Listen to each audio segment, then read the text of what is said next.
Selamat pagi teman-teman semuanya. Selamat pagi.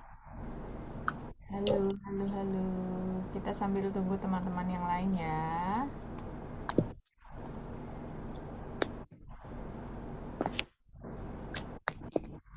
Ini teman-teman kebanyakan sudah di rumah majikan ya? Iya, Ada yang di hotel karantina kah?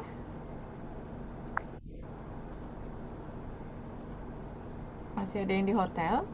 ya. Kalau sudah Mas, di rumah majikan ya kebanyakan ya.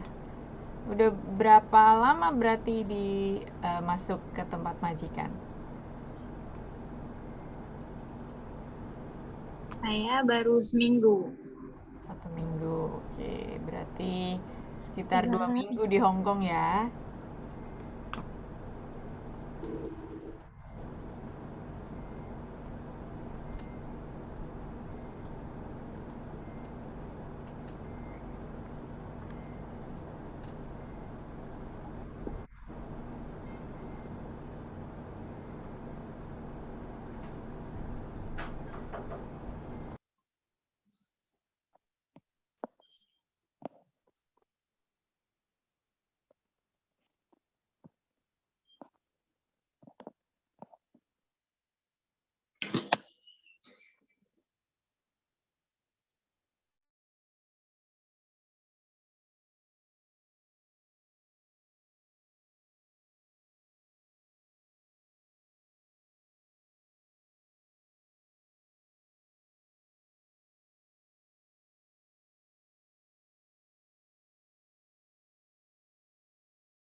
No, amen.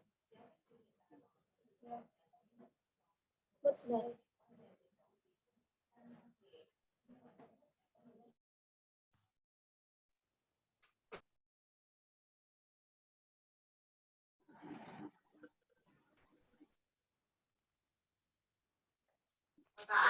Bye, Bapak.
Baik, selamat pagi teman-teman semuanya.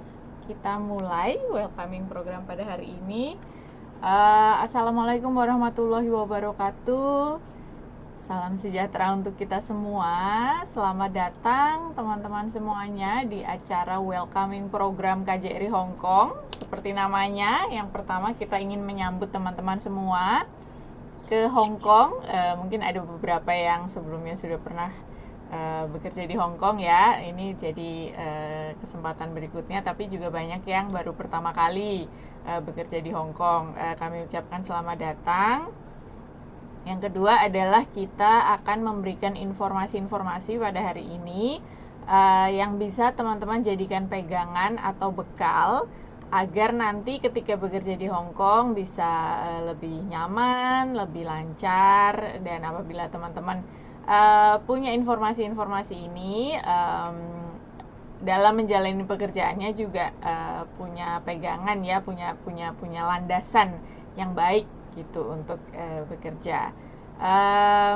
Pada hari ini kita sudah ada 2 narasumber yang akan menyampaikan informasi-informasi tersebut ke teman-teman semua. Yang pertama adalah Ibu Natalia Wijaya dari Peduli Kasih. Selamat pagi Bu Natalia. Selamat pagi Bu Ayu, selamat pagi teman-teman semuanya. Dan yang berikutnya adalah Bapak Wendy Budira Harjo. Beliau adalah konsul protokol dan konsuler dari KJRI Hong Kong. Selamat pagi Pak Wendy. Selamat pagi. Baik, teman-teman semuanya, silakan nanti apabila menyimak paparan dari narasumber, kalau ada yang penting silakan dicatat, ataupun apabila ada informasi lain bisa di screenshot juga di handphonenya dan disimpan ya, jadi supaya nggak lupa teman-teman nanti.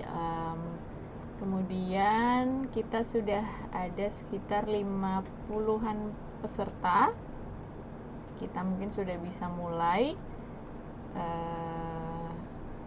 Baik, mungkin sebelumnya KJRI Hong Kong ini adalah perwakilan pemerintah Indonesia di Hong Kong. Jadi, suaranya Mbak. Jangan jauhan. Ya, nanti saya juga ingin mengingatkan teman-teman sepanjang paparan, kalau bisa mic-nya dimatikan dulu ya. Jadi kita simak bersama-sama dulu paparan dari narasumber. Nanti setelah paparan selesai akan kita berikan kesempatan untuk bertanya kepada para narasumber. Jadi bisa dimatikan dulu mikrofonnya sekarang. Ya, KJRI Hong Kong sebagai perwakilan pemerintah Indonesia di Hong Kong, ini ada untuk teman-teman semua. Jadi kita juga ingin memastikan bahwa di Hong Kong ini teman-teman tidak sendiri. Ada kami KJRI dan juga ada banyak lagi instansi-instansi lain, organisasi yang aktif dalam pemberdayaan teman-teman semua dalam berbagai bidang. Misalkan tadi dari Peduli Kasih, ini salah satu organisasi yang aktif dalam pemberdayaan PMI khususnya di bidang kesehatan mental. Nah, kenapa teman-teman perlu untuk mengetahui informasi ini, nanti akan dijelaskan lebih lanjut oleh Ibu Natalia. Oke, baik. Kesempatan pertama, mungkin terlebih dulu saya akan berikan kesempatan kepada Pak Wendy untuk menyampaikan hal-hal terkait ketenagakerjaan dan juga khususnya hak dan kewajiban teman-teman sebagai pekerja migran Indonesia. Kami persilakan Pak Wendy. Iya, terima kasih. Selamat pagi teman-teman semua. Ya, ada Ibu Natalia juga. Terima kasih Ibu Ayu. Saya coba untuk paparkan yang dasar ya. Mungkin saya deh. Yang dasar tentang kontrak kerja. Ntar ini saya share dulu ya. Nah, ini sudah kelihatan ya. Sudah bisa dilihat ya. Apa namanya? Salahan Saplas. Terlihat slide-nya sudah bisa kelihatan ya. Ya. Nah, ini tentang kontrak kerja. Jadi, nah ini KJRI ya, mungkin barangkali teman-teman ingin tahu gedungnya seperti apa depannya, nanti bila mana ingin berurusan dengan layanan-layanan KJRI. Semoga bisa dilihat slide-nya. Nah, ada beberapa hal penting yang perlu dipahami saat bekerja di Hong Kong. By the way, ada yang sedang dikarantina di hotel? Kalau ada, jangan lupa nanti setelah karantina di hotel atau yang sudah selesai karantina di hotel, jangan lupa untuk tes PCR ya pada tanggal yang telah ditetapkan. Sudah diberikan surat pemberitahuan oleh petugas kesehatan di bandara. Mungkin itu dalam bahasa Inggris, kalau nggak jelas nanti bisa ditanyakan di sini.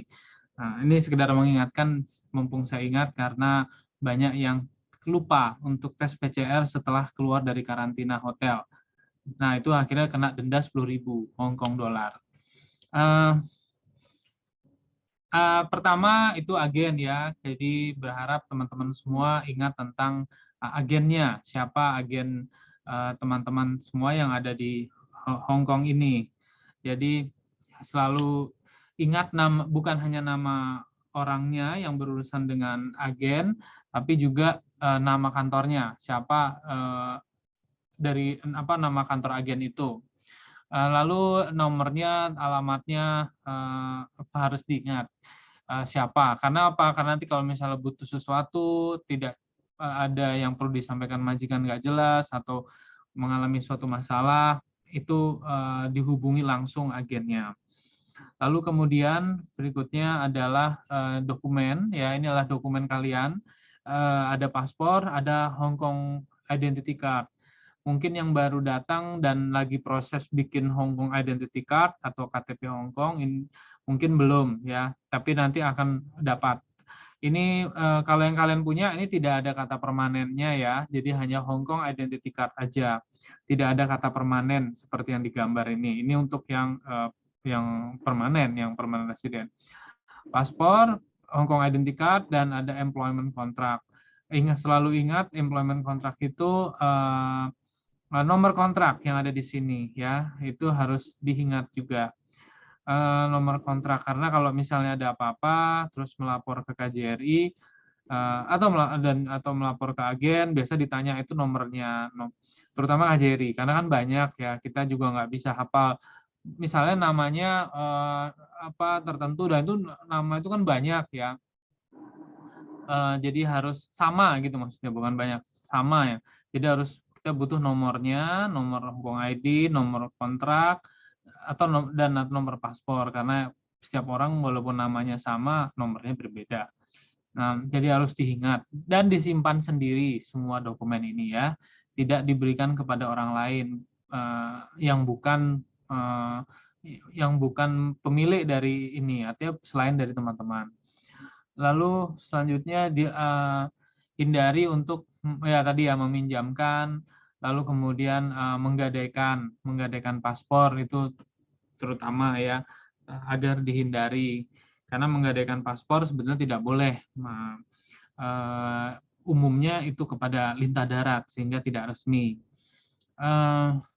Lalu ini kontrak kerja secara keseluruhan,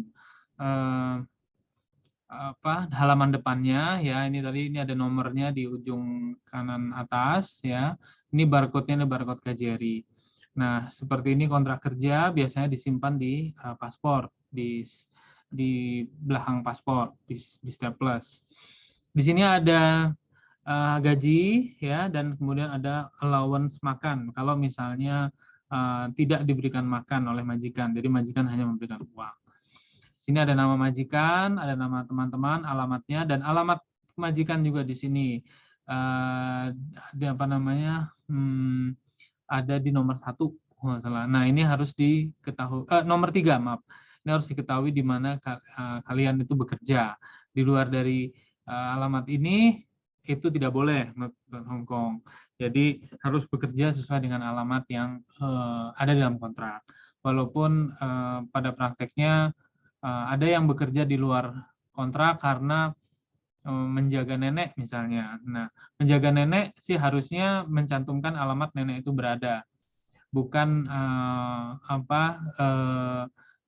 alamat yang tidak dalam kontrak. Ada juga yang misalnya di hari biasa disuruh bantu juga adiknya atau orang tuanya itu misalnya. Di luar itu sebetulnya tidak boleh karena hanya bekerja di dalam alamat itu. Ada juga yang misalnya kayak menjaga nenek, terus tapi neneknya itu tiap hari kalau dari pagi sampai siang itu di rumah anak yang satu lagi. Nah itu juga terkadang juga agak tricky ya, agak pelik gitu loh. Nah sepanjang itu masih dalam konteks menjaga nenek, mungkin masih dapat dimaklumin. Tapi kalau memang berada di situ karena mengurus rumah itu, nah itu sebenarnya tidak diperbolehkan. Lalu berikutnya, bentar. Nah ini teman-teman, nah ini tadi ada nama lengkapnya ya, nama lengkap pekerja teman-teman, nama lengkap majikan, dan juga alamat lengkap majikan juga di situ, dan termasuk juga alamat di mana bekerja. Nah ini selanjutnya hanya boleh, tadi sudah saya jelaskan, hanya boleh bekerja di tempat yang tertera di kontrak dan tinggal juga di situ. Hong Kong belum memperbolehkan sampai saat ini untuk bekerja lalu kemudian tinggal di alamat yang berbeda. Itu belum boleh. Istilahnya sekarang itu stay in. Artinya stay in itu tinggal bersama majikan. Hong Kong sampai saat ini tidak memiliki kebijakan untuk stay out, artinya tinggal di luar. Tidak.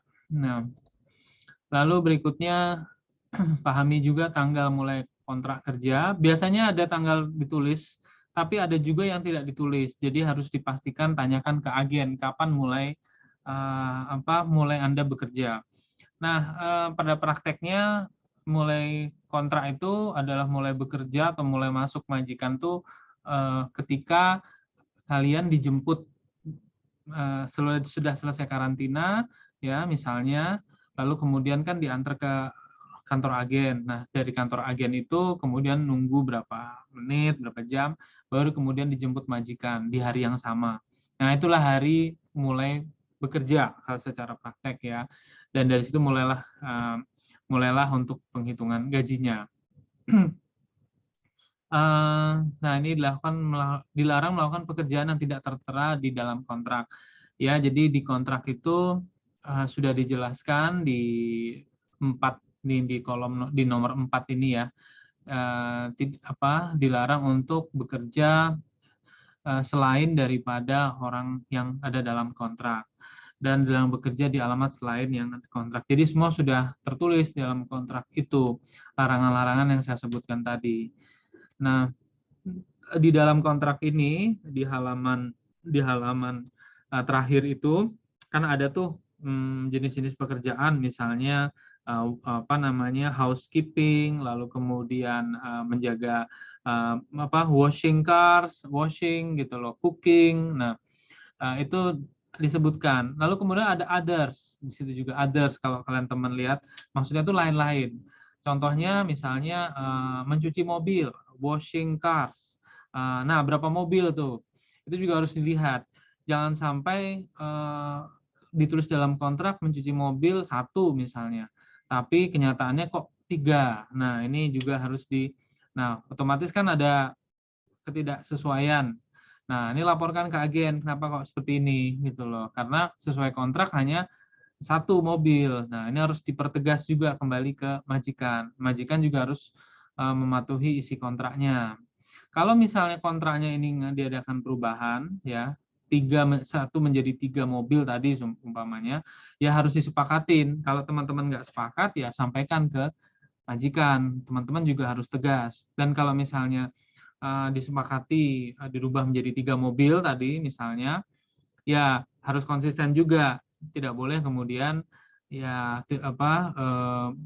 protes di belakang, kan sudah sepakat, kecuali kalau memang tidak sepakat dan dipaksakan untuk menerima. Nah, itu sampaikan ke agen. Kalau agen dirasa belum membantu, sampaikan juga ke KJRI. Kita coba untuk menengahi seperti itu.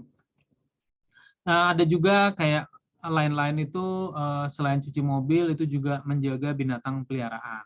Pet misalnya, ini juga harus dilihat berapa banyak binatang peliharaannya. Jangan sampai memelihara anjing tapi jumlahnya 5 misalnya. Jadi ya ini mungkin sudah dirasa kurang pas ya.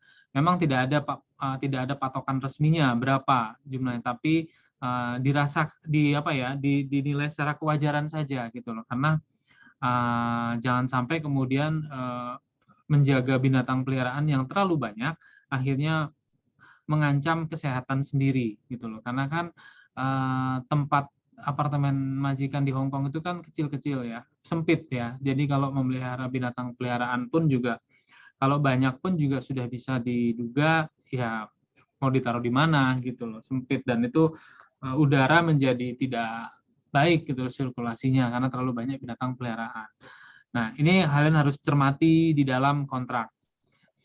Nah, ini gaji di dalam kontrak saat ini sesuai dengan ketentuan adalah 4.630 ya, ketentuan Hong Kong. Ini adalah gaji yang tahun 2019 mulai menjadi angka sekian. Jadi sebelum 2019 sekitar bulan September, sebelum 2019 September 2019 itu 4.520. Sekarang semenjak September 2019 sampai sekarang menjadi 4.630. Belum ada kenaikan dari pemerintah Hong Kong. Demikian juga tunjangan makan itu sebenarnya 1173. Ini juga tunjangan makan ini diberikan kalau tidak mendapatkan makan secara gratis oleh majikan. Jadi kalau majikan menyediakan makanan di rumah 3 kali sehari, ya tidak berhak tunjangan makan. Jadi tunjangan makan itu diberikan kalau majikan memang di awal sudah menegaskan bahwa tidak memberikan makan. Jadi ditegaskan di awal juga dengan agen jelas apakah saya mendapat makan sehari-hari ya 3 kali sehari secara gratis atau tidak. Jikalau iya maka tidak berhak tunjangan makan. Tapi jikalau tidak diberikan makan ya Anda berhak tunjangan makan sebulan 1.173. Ini harus jelas juga, harus tegaskan juga ketika sebelum bekerja, ketika masih di kantor agen. Nah, ini hak-hak yang ada dalam kontrak beberapanya yaitu istirahat, libur, dan cuti. Ya, teman-teman berhak untuk hak libur 1 hari dalam 7 hari. Jadi ketika hari ke-7 kan 1 minggu itu 7 hari, berarti 1 harinya adalah hari libur. Nah, harinya itu ditentukan oleh kesepakatan dengan majikan, apakah hari Sabtu atau hari Minggu atau hari Rabu. Nah, itu ditentukan. Tidak harus hari Minggu ya, yang hukumnya tidak menyebutkan hari Minggu, enggak, tapi ditentukan dengan majikan kesepakatan. Yang penting dalam 7 hari itu 1 harinya adalah hari libur. Hari libur itu maksudnya ya tidak melakukan pekerjaan apa-apa. Anda bisa gunakan untuk keluar rumah atau bisa gunakan untuk beristirahat di dalam rumah. Kalau memiliki kamar sendiri di dalam rumah majikan, maka itu bisa Anda gunakan untuk istirahat. Tapi ada juga yang mungkin tidak memiliki kamar sendiri, ya. Nah, itu kebanyakan mereka yang tidak memiliki kamar sendiri ya mereka menggunakan libur keluar rumah gitu. Nah, yang penting gunakan libur dengan bijaksana untuk beristirahat ya, untuk refreshing gitu loh. Lalu kemudian selama tahun 2022 ini kalau tidak salah ada 13 hari libur resmi. Nah, hari libur resmi ini adalah disebutnya statutory holidays ya. Ini ada nih apa di statutory holidays. Nah, ini hari libur ini adalah di luar hari libur resmi 13 ini adalah di luar hari libur yang setiap minggu tadi. Nah, tetapi dan Anda mulai berhak untuk mendapatkan hari libur resmi ini ketika mulai bekerja gitu loh. Nah, bagaimana dengan apakah dibayar apa tidak selama hari libur? Nah, kalau misalnya libur seminggu yang tadi itu tetap dibayar walaupun baru mulai bekerja ya. Nah, kalau untuk yang hari libur resmi itu Anda berhak libur resmi Tetapi untuk apakah dibayar apa tidak hari libur resminya itu nanti ketika sudah 3 bulan lebih, itu baru kemudian hari libur resmi itu, statutory holiday itu harus dibayar, jadi paid. Tapi kalau belum 3 bulan, Anda tetap berhak hari libur resmi tapi tidak dibayar, sehingga itu akan dikurangin gitu loh ketika 1 bulan gaji gitu loh. Nah, ketentuannya seperti itu. Lalu cuti tahunan itu juga sama selama 1 tahun pertama kan satu kontrak itu kan 2 tahun.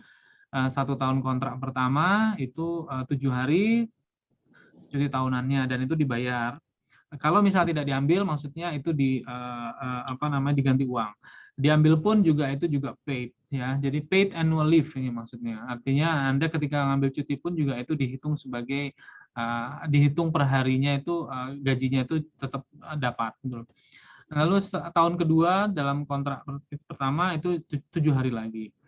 Nanti tahun ketiga misalnya kontrak yang sama dengan majikan yang sama, maka menjadi 8, 7, lalu kemudian 8, 9, 10 bertahap 1 hari 1 hari. Ini hak-hak ya, ini saya rasa di awal ini sudah jelas. Biaya keberangkatan, kepulangan itu adalah tanggungan majikan, administrasi semua adalah tanggungan majikan. Mungkin teman-teman semua yang ketika berangkat di Hong Kong ini sudah menggunakan skema zero cost ya mungkin ya. Ada beberapa yang mungkin sudah zero cost barangkali. Dan beberapa masih menggunakan skema yang sebelumnya artinya belum zero cost. Nah, ini juga harus diperhatikan kalau misalnya teman-teman ada yang memiliki potongan PT selama 6 bulan. Ini harus diperhatikan potongan PT-nya. Ada yang melapor kepada KJRI, potongan PT-nya itu kok besar sekali. Nah, bila mana merasa potongan PT-nya itu besar sekali dan tidak jelas, Anda bisa konsultasi ke KJRI, ke nomor hotline, ada di slide ini nantinya. Nah, lalu kemudian kompensasi untuk sakit akibat kecelakaan kerja. Ini maksudnya ini, kalau mana back tadi. Nah, ini sakit ini mungkin maksudnya kalau ini bukan kompensasi untuk sakit sebetulnya, ini maksudnya adalah Anda memiliki asuransi, Anda ketika sakit di Hong Kong ya, rawat jalan, rawat inap, termasuk juga perawatan gigi ya, gigi yang darurat tetapi ya itu ditanggung oleh majikan. Nah, majikan menanggungnya itu bisa dengan asuransi ya, Anda diasuransikan, majikan akan membayar premi, atau bisa juga memang majikan membayar cash ke dokter atau ke rumah sakit. Itu terserah bentuknya apa. Tapi pada umumnya majikan akan menggunakan asuransi, akan mengasuransikan Anda. Seperti itu. Nah, lalu berikutnya, nah ini hak untuk memutuskan kontrak. Sebagai dua pihak dalam kontrak itu majikan dan pekerja itu memiliki kedudukan yang setara. Nah, masing-masing juga berhak memutuskan kontrak. Majikan juga berhak memutuskan kontrak. Demikian juga Anda, pekerja juga berhak memutuskan kontrak. Memutuskan kontrak itu ada 2 cara lah intinya seperti itu. Dengan menggunakan pemberitahuan sebelumnya, ya, sebelumnya menggunakan pemberitahuan notis 1 bulan sebelum berhenti, 1 bulan sebelum tanggal berhenti, misalnya tanggal berhentinya tanggal 5 bulan Oktober, maka Anda ajukan ya tanggal 5 bulan September, atau sebelum itu. Jadi 1 bulan sebelumnya. Itu caranya seperti itu, dengan cara memberikan surat pemberitahuan secara tertulis kepada majikan. Boleh tulis tangan, boleh tulis komputer. Nah, terkadang ada juga yang sudah dibikinin suratnya oleh agen, tinggal isi. Nah, ada juga yang tidak perlu minta agen, lalu kemudian sampaikan ke majikan. Nah, kita menyarankan kalau Anda ingin mau menotis majikan, itu harus dipikir baik-baik juga. Kenapa kok sampai notis, ya kan? Kalau hanya alasan majikan itu maafan, bermasalah, rewel, ya tidak ada sesuatu alasan yang katakanlah mengancam keselamatan jiwa, ya, maka kami menyarankan untuk dipikir baik-baik. Karena yang namanya notis itu tidak menjamin Anda untuk kemudian pasti ingin dapat majikan baru, dapat visa baru. Sekarang agak susah dari imigrasi, makin susah gitu loh dari imigrasi Hong Kong. Banyak kawan-kawan kalian yang notis itu kemudian yang kita dengar itu tidak mendapat visa sampai berbulan-bulan, sampai akhirnya imigrasi nyuruh silakan tunggu di Indonesia. Itu sebetulnya bahasa yang sopan dari imigrasi Hong Kong. Sebetulnya maksudnya imigrasi Hong Kong adalah visanya ditolak. Itu sebetulnya. Nah, jadi selama itu ketidakcocokan yang mungkin majikan cerewet, majikan bawel, majikan rewel, terus itu atau mungkin ada ketidakcocokan lainnya seperti misalnya komunikasi yang kurang nyambung, misalnya apa maunya majikan. Nah, itu coba dicarikan solusi dengan agen, dibicarakan baik-baik. Nah, supaya kontrak itu bisa berjalan sampai 2 tahun full gitu loh.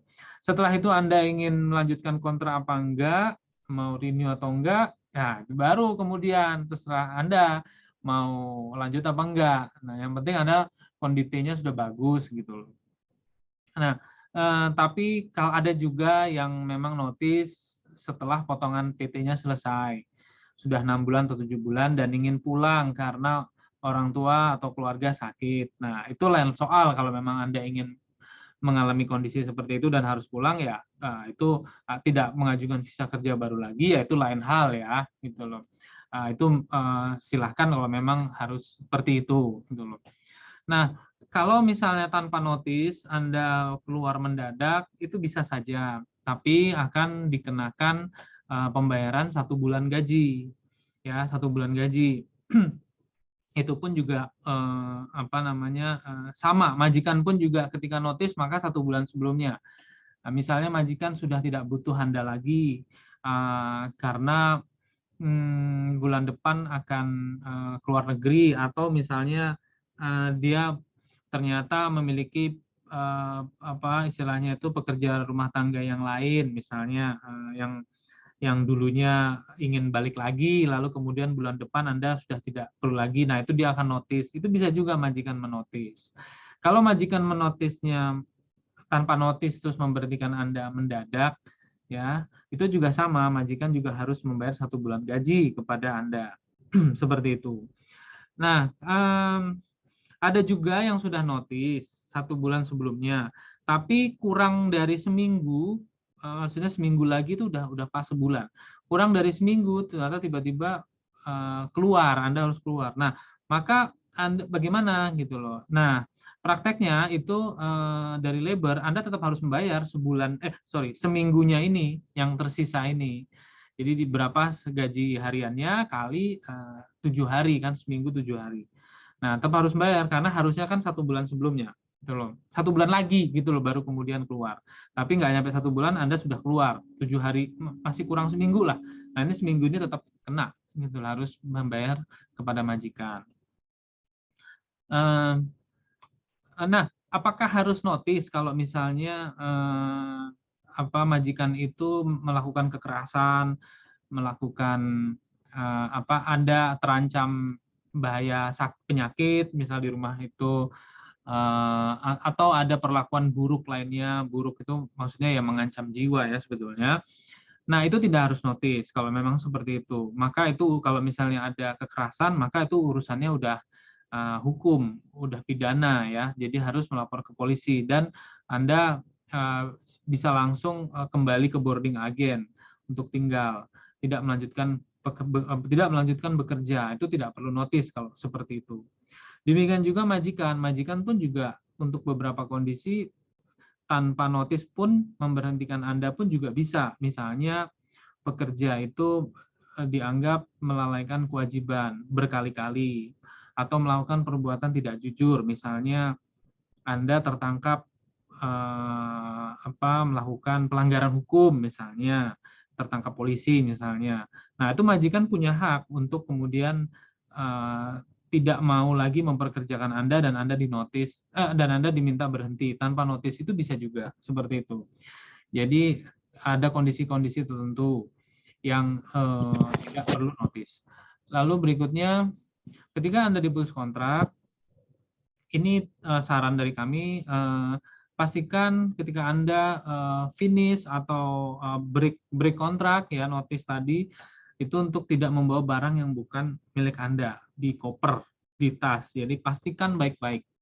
Karena kalau misalnya ada 1-2 barang yang bukan Anda dan atau ada dalam tas, entah itu mungkin kebawa atau mungkin terlupakan, ini bisa bahaya. Nanti majikan malah melapor Anda mencuri. Nah, akhirnya panjang urusan. Jadi lebih baik pastikan Anda tidak membawa apa-apa. Dan kalau perlu tunjukkan ke majikan gitu. Nih, barang saya ini tidak ada apa-apa. Supaya tidak ada dusta di antara kalian ketika pulang gitu loh. Ketika keluar dari rumah majikan. Nah, ini hari pertama ketika di rumah majikan, tugasnya apa saja dirinci, cara menggunakan peralatan rumah tangga, lalu hari libur tadi apa aja, ya, lalu tanggal gajiannya. Tanggal gajian ini ada yang misalnya tiap bulan tanggal 5. Nah, atau tanggal 1 umpamanya. Nah, apakah majikan harus membayar gaji di tanggal gajian itu? Jawabannya tidak harus. Majikan itu bisa juga sesuai ketentuan itu diberi waktu 7 hari. Misalnya, tanggal 5 gajian setiap bulan. Lalu kemudian tanggal 5 majikan belum bisa membayar. Nah, bolehkah? Boleh. Majikan punya waktu 7 hari ke depan sampai tanggal berapa berarti? 12 ya. Nah, ini masa majikan diberi waktu untuk membayar majikan. Membayar pekerjanya, membayar gaji. Jadi nggak harus saklek tanggal 5. Mungkin majikan tiba-tiba harus memutar uang bisnisnya, jadi dipakai dulu uangnya, nanti bayarnya besok atau lusa. Nah, itu masih diperbolehkan. Yang penting tidak lebih dari 7 hari dari tanggal gajian yang disepakati. Kalau lebih dari 7 hari, maka Anda berhak untuk melaporkan ke labor. Dan tidak bayar juga, maka dianggap majikan itu mendismissal Anda, memecat Anda tanpa pemberitahuan. Dan itu akhirnya bisa dituntut ke labor, baik secara pidana maupun secara labor, secara penggantian gaji, one man notice tadi. Nah, kepada labor dan juga nanti akan kepada aparat penegak hukum. Lalu berikutnya adalah ini kita mengingatkan Anda untuk tidak membersihkan jendela ya dengan cara seperti ini.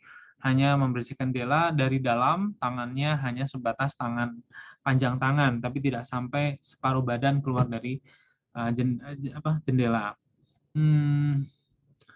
Ketika COVID ya sama, pakai masker, hotel karantina jangan menelpon karena nanti akan menjadi tanggungan pribadi.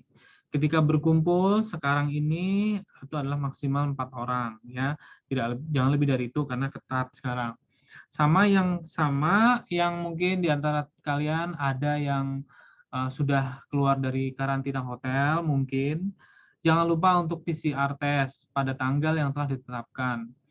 Tanggal tes itu kalau tidak salah itu hari ke-9 setelah Anda keluar dari karantina, karena kan karantina 7 hari. Nah, hari ke-9 itu ketika sudah di luar hotel, kalau tidak salah hari ke-9, itu Anda harus tes PCR. Jangan sampai lewat, jangan sampai kelupaan, karena akan didenda. Nah,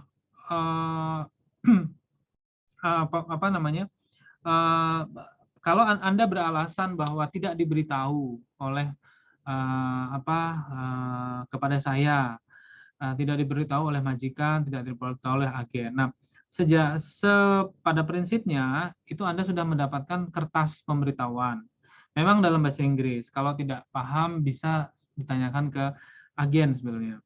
Nah, itu dianggap itu sudah tahu oleh Hong Kong, sehingga ya Anda akan dikenakan denda kalau memang ternyata kelewatan tes PCR. Jadi selalu cermati baik-baik, budayakan membaca, ya, melihat kertasnya apa sih kertasnya, budayakan kepo itu maksudnya kepo terhadap hal-hal yang baik. Ini apa sih, kertas apa sih ini, gitu loh. Nah, biar nanti kalau nggak ngerti bisa ditanyakan ke agen atau ke hotline KJRI. Intinya jangan sampai kelewatan tes PCR-nya. Lalu berikutnya, ini adalah peraturan setempat ya, jangan buang sampah, nyebrang ketika hijau, jangan merah, dan tidak berjualan ketika di taman-taman. Bila ada miskomunikasi dengan majikan, coba mintakan fasilitasi ke agen untuk untuk saling memahami apa yang menjadi kebutuhan majikan dan apa yang ingin kalian sampaikan. Nah, tidak betah, ya seperti yang sampaikan tadi ya, ketika mau berhenti kerja, jangan langsung cepat-cepat ambil keputusan berhenti bekerja. Namanya juga bekerja ikut orang lain, apalagi ini bukan bangsa sendiri ya, gitu.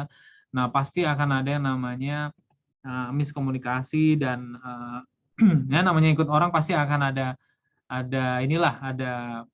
nggak cocok gitu loh gayanya. Apalagi saya dulu di Taiwan seperti ini gayanya, saya dulu di Singapura seperti ini gayanya. Kok beda sih? Ya memang ikut orang, majikan bisa berbeda-beda gitu loh. Apalagi mungkin kalian sudah pengalaman di negara lain. Ya, itu pengalaman itu gunakan untuk menyesuaikan ketika di sini. Pengalaman itu bukan untuk kemudian memaksakan kepada majikan misalnya di sini. Nggak bisa juga, karena majikan kan tiap negara beda-beda. Lalu pahami, kalau ada surat yang akan disodorkan, harus dipahami dulu apa itu suratnya. Kalau tidak paham, disarankan untuk tanya ke agen, fotokan ke hotline KJRI, suratnya apa. Jangan mudah untuk menandatangani surat yang disodorkan kepada Anda. Ini tips dari kami juga untuk mengelola keuangan dengan baik. Hati-hati dengan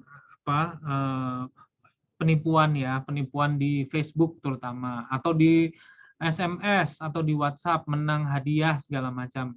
Budayakan kepo tadi, selalu ngecek ini benar nggak ya, karena sudah banyak teman-teman kalian di sini yang tertipu modus nipu Facebook, ya tergoda untuk berkenalan dengan teman baru, tapi ternyata akhirnya meminta uang. Nah ini, dan akhirnya rugi puluhan juta atau bahkan ada yang ratusan juta. Jangan sampai itu terjadi. Kalau misalnya mendapatkan tawaran hadiah dari bank, kalau itu bank itu ada di Hong Kong juga, Bank Indonesia yang ada di Hong Kong, misalnya dapat tawaran, ya selalu untuk kepo, tanya ke bank itu, apa benar hadiah seperti ini. Jangan kemudian merasa, udah happy dapat hadiah, kemudian ingin tutup mata dengan kebenaran yang ada. Maksudnya ternyata itu nggak benar, tapi kok rasanya ingin benar. Nah, malah akhirnya jadi tertipu beneran. Jadi untuk dihindari seperti itu. Kritis ya. Gitu. Ini hotline KJRI yang bisa Anda hubungin, bisa Anda WA ya. Kalau misalnya tidak diangkat ketika telepon, mungkin petugasnya sedang berhalangan karena kita bukan call center.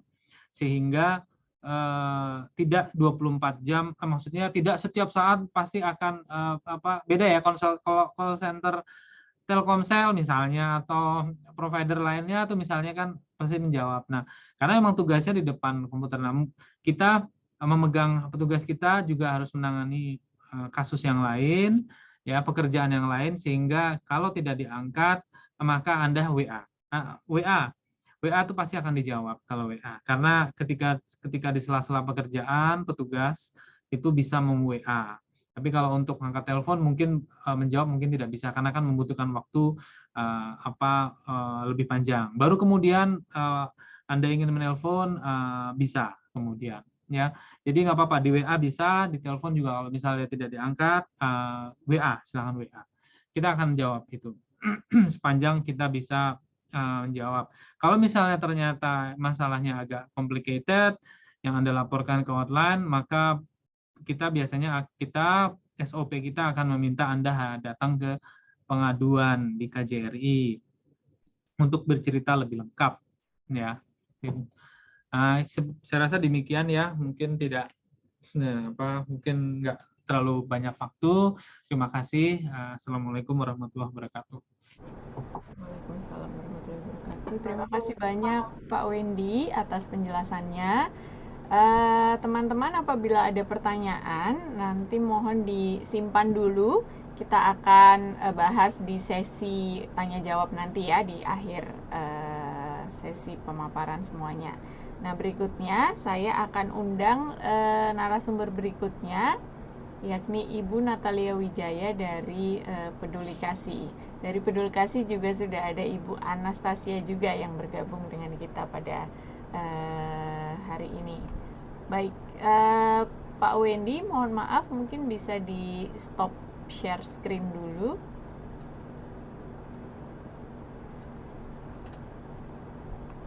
Ya, terima kasih Pak. Baik, selamat pagi Ibu Natalia dan Ibu Anastasia.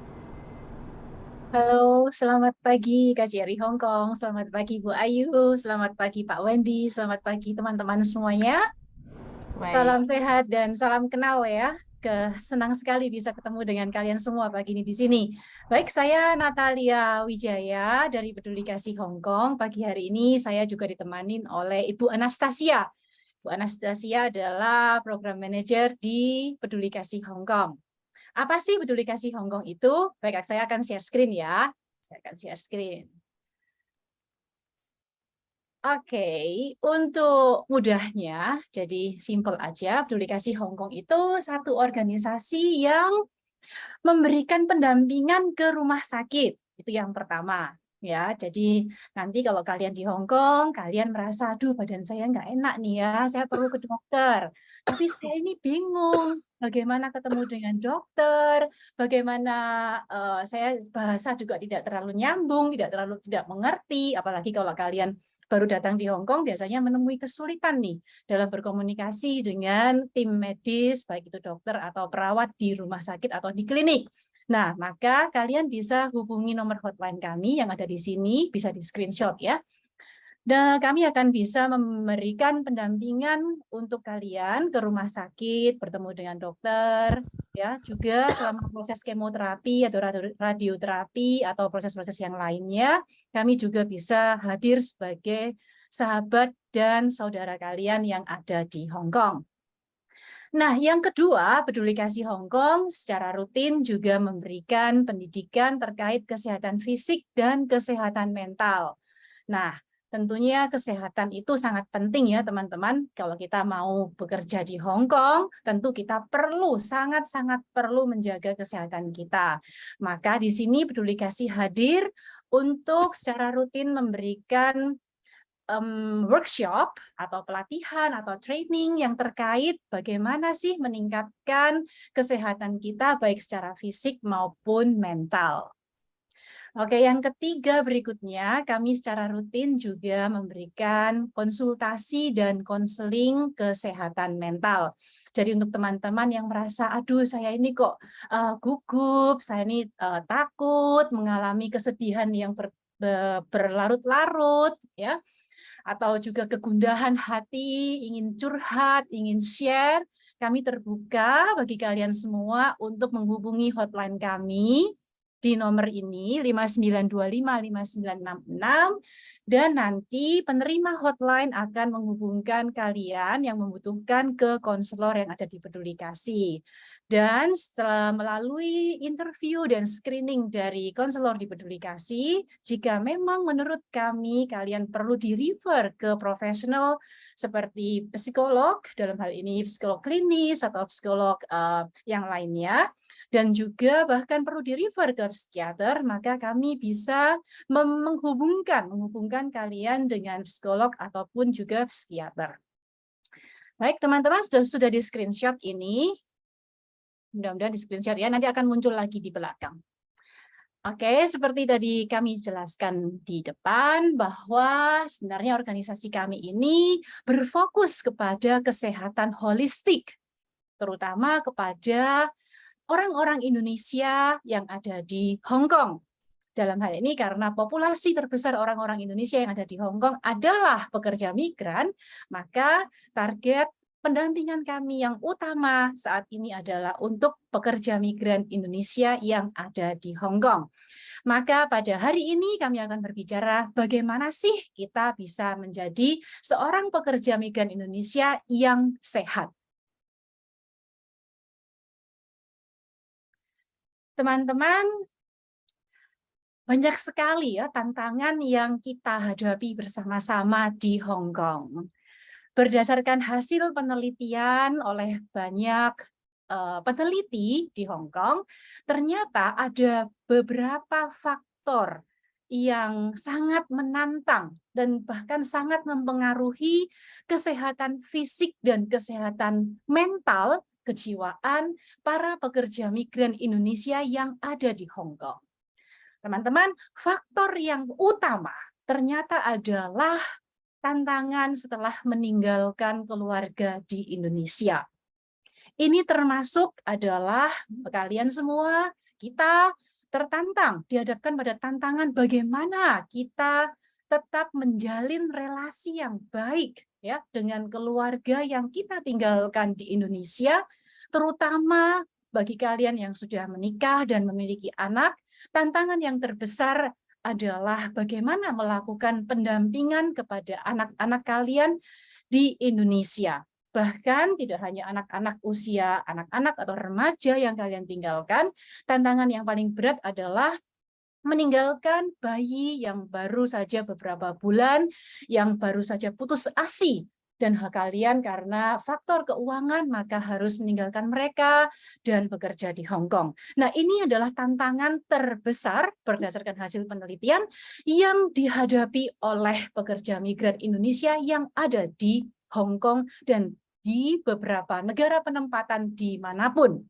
Ya, jadi perlu kita garis bawahi di sini teman-teman, jika kalian ingin menjadi sehat secara holistik ya, sehat secara fisik, sehat secara mental, maka kita perlu perhatikan bagaimana kita menjalin komunikasi yang baik, bagaimana kita mengkomunikasikan apa yang sedang kita alami, mengkomunikasikan harapan kita, tujuan kita bekerja di Hong Kong dengan keluarga kita di Indonesia. Dan tentunya tidak kalah pentingnya adalah bagaimana kita mendampingi anak-anak yang kita tinggalkan, orang tua yang kita tinggalkan, suami yang kita tinggalkan, atau keluarga yang kita tinggalkan di Indonesia. Jadi komunikasi adalah faktor pertama yang perlu kalian jaga. Faktor berikutnya adalah pengaturan keuangan. Ya, banyak teman-teman kita yang mengalami depresi, gangguan kecemasan, dan itu memicu gangguan-gangguan kesehatan yang lainnya seperti diabetes, ya, penyakit gula. Ya, supaya kalian lebih ngerti, diabetes itu penyakit gula ya, gula terlalu tinggi di dalam darah, atau juga tensi darah menjadi tinggi, atau juga yang sering terjadi adalah itu gastric acid. Ya, penyakit asam lambung dan juga penyakit-penyakit lainnya, bahkan kanker itu menjadi mudah terpicu pada saat faktor-faktor pertama dan faktor kedua dan juga faktor-faktor berikutnya ini terjadi dan tidak bisa kalian kelola dengan baik dalam hidup kalian, ya. Jadi pengaturan keuangan adalah faktor kedua yang sangat penting yang perlu kalian perhatikan. Tadi Pak Wendy sudah jelaskan bahwa harus hati-hati nih, harus kelola keuangan dengan baik, hati-hati dengan modus penipuan. Nah, faktor-faktor berikutnya adalah perbedaan budaya. Ya, teman-teman, tentu sangat berbeda budaya kita di Indonesia dan budaya di Hong Kong. Nilai-nilai yang kita pegang di Indonesia dan di Hong Kong dengan majikan, di rumah majikan, dengan pribadi yang berbeda, dengan background yang berbeda, itu banyak sekali tantangan yang akan kalian dan kita hadapi. Oke, kemudian perbedaan bahasa. Ini sudah jelas ya teman-teman, seringkali bahasa itu menjadi kalian bisa menjadi kalut ya, banyak teman-teman yang kalut. Aduh, gimana ini Bu Natalia? Saya mau ke rumah sakit, tapi saya tidak mengerti bahasa saja saya tidak bisa mendengar dengan baik, tidak mengerti. Majikan berbicara apa, saya juga kurang mengerti. Nah, tantangan ini mari teman-teman kita gunakan sebagai satu kesempatan yang positif untuk belajar ya teman-teman. Apalagi sekarang ada Google ya, ada berbagai macam media yang bisa kita gunakan secara positif untuk menunjang kita belajar, untuk meningkatkan kemampuan kita berbahasa, terutama dalam bahasa Cantonese dan juga bahasa Inggris yang sering digunakan di Hong Kong. Oke, tantangan yang berikutnya adalah jam kerja yang panjang. Nah, teman-teman, ini adalah fakta yang memang terjadi ya. Jadi memang jam kerja sebagai pekerja migran di Hong Kong itu cukup panjang dan lebih panjang dari jam kerja kita di Indonesia. Ya, jadi teman-teman mesti pintar-pintar nih bagaimana mengatur jam istirahat. Ya, kalau memang sudah ada waktunya istirahat, tolong gunakan jam istirahat dengan baik ya. Kurangi penggunaan handphone yang mengarah kepada yang negatif ya. Misalnya TikTok atau konten-konten yang mengarah ke negatif ya, teman-teman. Jadi teman-teman perlu aware, perlu sadar dan perlu gunakan waktu kalian dengan baik. Atur waktu kalian dengan baik. Karena jam kerja yang panjang tentu kalian perlu istirahat yang cukup juga. Oke, lingkungan yang asing. Lingkungan di Hong Kong kalau kalian keluar gitu ya, wah ini sangat berbeda dengan di kampung halaman kita di Indonesia. Di sini banyak orang asing dengan bahasa yang berbeda, dengan budaya yang berbeda. Sehingga pada awal-awal kalian datang di Hong Kong, tentu kalian akan perlu mengalami apa yang dinamakan penyesuaian ya, penyesuaian. Dan itu sangat normal. Setiap manusia dihadapkan pada lingkungan yang baru, terutama lingkungan yang asing, dengan sesuatu yang semua yang asing gitu ya. Apalagi masuk di rumah majikan orang yang asing, yang belum kita kenal sebelumnya, kalian akan perlu berproses dan mengalami penyesuaian. Dan teman-teman, penting untuk kita garis bawahi bahwa kalian semua adalah pribadi-pribadi yang hebat dan bisa melalui proses-proses penyesuaian tersebut. Jika kalian mengalami kegundahan, jika kalian mengalami kebingungan, jangan ragu ya, jangan ragu untuk telepon ke teman terdekat atau juga ke nomor hotline kami atau juga ke nomor hotline KJRI ya. Oke, pekerjaan yang tidak sesuai dengan yang diharapkan. Nah, teman-teman, ini memang fakta ya. Fakta. Jadi kita mesti siap. Kita mesti siap. Tidak semua tantangan yang ada di dalam hidup kita itu sesuai dengan apa yang kita harapkan. Ya, saya yakin teman-teman semua yang ada di sini sudah dewasa dan sudah tahu bahwa hidup manusia itu penuh dengan tantangan. Tinggal bagaimana kita melihat tantangan itu sebagai sesuatu yang sebenarnya satu lompatan ya untuk bisa membawa kita kepada satu pertumbuhan dalam hidup kita. Ya, teman-teman. Jadi don't give up, jangan menyerah begitu saja pada saat tantangan itu dihadapkan pada kalian. Tetapi tentu saja di sini saya bukan mengajak kalian untuk menutup mata terhadap pelanggaran-pelanggaran yang kemungkinan bisa terjadi gitu ya. Jadi kalau misalnya ada pelanggaran yang dilakukan oleh majikan atau pelanggaran yang dilakukan oleh agensi atau pelanggaran-pelanggaran yang lain, ya teman-teman juga perlu aware, perlu sadar bahwa pelanggaran itu terjadi dan harus segera dilaporkan ya, dilaporkan kemana? Bisa dilaporkan ke agensi atau kalau agensi belum menanggapi silahkan langsung laporkan ke KJRI. Nah, kalau teman-teman tidak tahu ini bagaimana, saya sudah kontak agensi, saya sudah kontak KJRI, tetapi sekali lagi jumlah pekerja migran itu kan banyak sekali ya teman-teman di Hong Kong. Tidak mungkin dalam 1 menit, dalam 5 menit itu KJRI langsung bisa merespon atau peduli kasih bisa langsung merespon gitu kan ya, karena mengingat jumlah Ya, banyak yang masuk ke hotline kita. Nah, bagaimana ini? Nah, kalian bisa mungkin juga minta bantuan ke banyak organisasi pendamping yang ada di Hong Kong ya.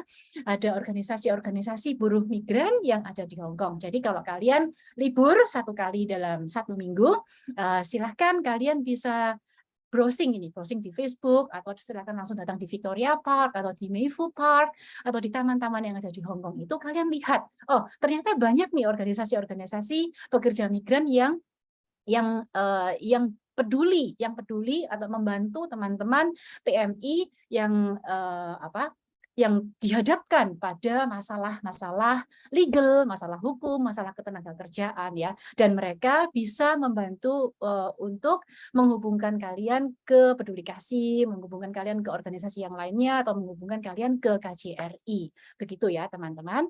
Jadi jangan ragu untuk mencari bantuan. Nah teman-teman, jangan bingung untuk lihat bagan ini, karena saya akan hanya lewat begitu saja. Saya hanya akan mau menunjukkan kepada kalian, pada saat manusia itu dihadapkan pada berbagai macam tantangan, ya teman-teman, seringkali kita itu bingung, ya kan? Seringkali kita menjadi tidak jelas arah kita bingung dulu. Dan seringkali karena kita bingung, kita tidak tahu bagaimana harus beraksi nyata. Bagaimana? Saya mau kemana ini? Mencari bantuan. Kapan saya mencari bantuan? Siapa yang harus saya telepon? Dan seringkali karena kita punya sejarah ya teman-teman, setiap dari kita punya sejarah masing-masing, dan kita menjadi sering menghakimi diri kita sendiri. Oh iya, karena saya ini orang bodoh, saya ini tidak berharga, ya sudahlah pokoknya saya nerima saja apa yang terjadi. Nah, kita terjebak pada pikiran-pikiran yang negatif, sehingga kemudian kita menarik diri, bahkan kita menghindar dari masalah yang kita alami. Nah, ini saya mau menunjukkan bahwa sebagai manusia itu normal bahwa ada perilaku-perilaku yang menghindar, perilaku yang kebingungan, tidak jelas arah, ragu untuk beraksi nyata, menghakimi diri, terjebak dalam pikiran-pikiran yang negatif, saya bodoh, saya gagal, saya tidak berharga. Ya, itu sekali lagi wajar sebagai manusia, setiap kita dihadapkan pada tantangan yang berat, apalagi kalau baru datang di Hong Kong dengan berbagai macam tantangan yang ada, kita wajar merasakan atau berpikir seperti ini ya. Tetapi yang mau saya garis bawahi di sini adalah teman-teman ingat bahwa kita memiliki kemampuan. Ya, di setiap tantangan yang ada kita memiliki kemampuan ya teman-teman untuk mengatasi masalah yang ada. Dengan apa teman-teman? Mari kita berfokus pada saat ini, berfokus pada nilai yang kita pegang, kita mempunyai tanggung jawab, kita orang-orang yang beragama, kita orang yang jujur, ya. Dan mari kita memulai aksi nyata. Memang untuk mengambil satu langkah pertama itu biasanya sulit ya teman-teman ya. Tetapi pada saat kalian sudah mengambil satu langkah, misalnya pada saat kalian sudah memutuskan untuk WhatsApp ke nomor hotline KJRI ya, setelah aksi nyata itu sudah terwujud, maka akan beruntun ya. Jadi tidak akan begitu sulit lagi. Jadi yang perlu kita beranikan adalah memulai satu langkah pertama itu ya, dan jangan pernah terlalu sering menghakimi diri sendiri. Kemudian cobalah berpikir positif dan menerima apa yang saya maksud di sini adalah menerima apa yang sudah terjadi di masa lalu ya.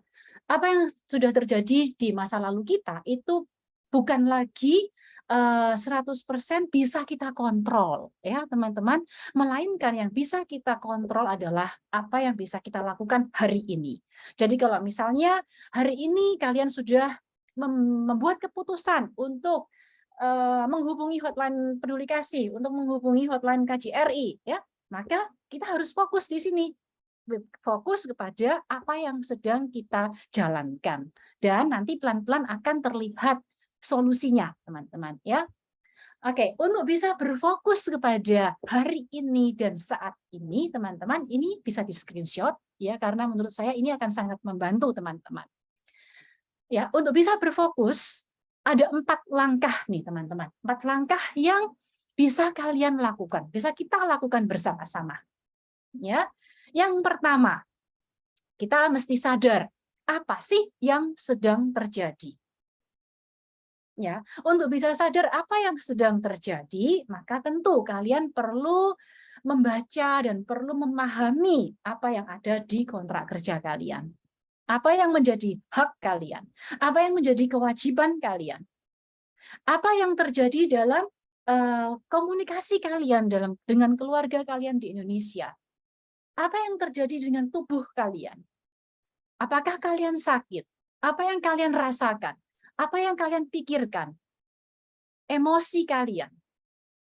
Apa tindakan yang telah kalian lakukan? Ya, apa yang sedang terjadi dalam diri saya? Ini kalian perlu sadar.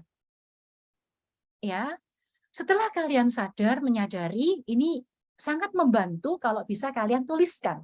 Ya, kalau bisa kalian tuliskan. Tuliskan di satu kertas nih. Satu kertas, tuliskan. Apa sih yang sedang terjadi? Nomor 1, saya sedang kalut. Saya sakit. Misalnya seperti itu ya. Oke.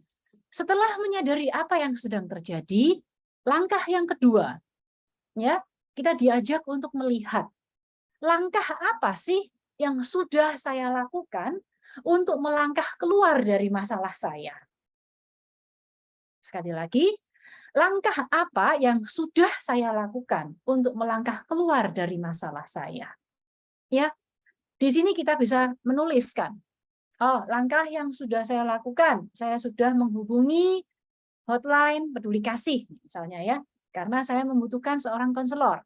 Saya membutuhkan pendampingan ke rumah sakit. Maka saya sudah menghubungi hotline peduli kasih. Misalnya, saya mengalami pelanggaran nih, hak saya, hak ketenagakerjaan saya mengalami pelanggaran nih. Saya sudah laporkan ke agensi, saya sudah laporkan ke hotline KJRI. Misalnya seperti itu ya. Jadi bisa dituliskan. Mengapa perlu dituliskan, teman-teman? Untuk juga menyadarkan ke kalian. Iya, ternyata saya ini orang yang bisa mengambil keputusan. Saya ini adalah orang yang punya kendali atas hidup saya. Ini tujuannya adalah untuk meningkatkan kepercayaan diri kalian, ya, meningkatkan kepercayaan diri kalian. Oke, yang ketiga, teman-teman perlu tahu dengan jelas siapakah saya dan apa tujuan hidup saya. Ya, bicara mengenai siapa saya, ini banyak sekali bisa dilihat dari beberapa teori sebenarnya ya. Nah, di sini saya akan mengajak kalian melihat yang paling mudah saja. Siapa saya? Yang paling mudah, kalian bisa tuliskan. Apa sih hal-hal yang bisa membuat saya gembira? Dan lakukan secara rutin, teman-teman. Ya, ini penting. Entah itu menyanyi, ya, entah itu mendengarkan musik, yoga, bermeditasi, senam ringan, jalan sehat, berjemur matahari, bertemu dengan teman-teman di lapangan, dan sebagainya. Tuliskan apa yang bisa membuat kalian gembira, dan tolong lakukan secara rutin. Ya. Berikutnya juga kenali, teman-teman, kenali hal-hal yang membuat kalian sedih. Biasanya saya itu mudah sedih kalau apa sih? Ya, misalnya saya mudah sedih nih kalau telepon dengan mantan pacar saya, atau telepon dengan suami saya. Tapi kemudian perlu di breakdown, perlu lebih diperjelas gitu ya. Mengapa? Pada saat apa? Misalnya pada saat bertengkar dengan suami saya di Indonesia. Ya, itu yang membuat saya sedih. Oke. Nah, teman-teman, kita tidak boleh berhenti begitu saja karena memang tantangan itu ada. Kita perlu melihat bagaimana saya mengatasinya. Nah, mengapa saya minta kalian untuk berpikir dan menuliskan ini ya? Karena supaya kita tidak lari dari masalah kita. Ya, teman-teman. Kita tidak boleh lari dari masalah kita. Kita tidak boleh menghindar. Tetapi mari kita menghadapi, melihat kenyataan yang terjadi. Kita tuliskan dan kita pikirkan apa sih yang terjadi dan bagaimana saya bisa mengatasinya. Oke, yang sedih ini kan ya. Nah, setelah saya tahu bagaimana saya mengatasinya, dan saya tahu apa yang bisa membuat saya gembira, maka dengan jelas ya teman-teman, kalian akan bisa memegang kendali atas kebahagiaan kalian. Oke, sini bisa di screenshot juga, silakan di foto. Ya. Hal yang membuat saya sedih, bagaimana saya mengatasi, dan juga hal yang membuat saya gembira, dan perlu saya lakukan secara rutin untuk mempertahankan kesehatan saya. Karena orang yang gembira, hati yang gembira itu obat yang mujarab kan ya teman-teman. Jadi nanti kesehatan fisiknya juga akan sehat. Oke, kita kembali ke langkah yang keempat ya. Aksi nyata mencapai tujuan hidup saya. Ya, aksi nyata. Apa yang bisa kita lakukan untuk mencapai tujuan saya bekerja di Hong Kong? Ya, tujuan hidup saya itu panjang ya, jangka panjang gitu ya.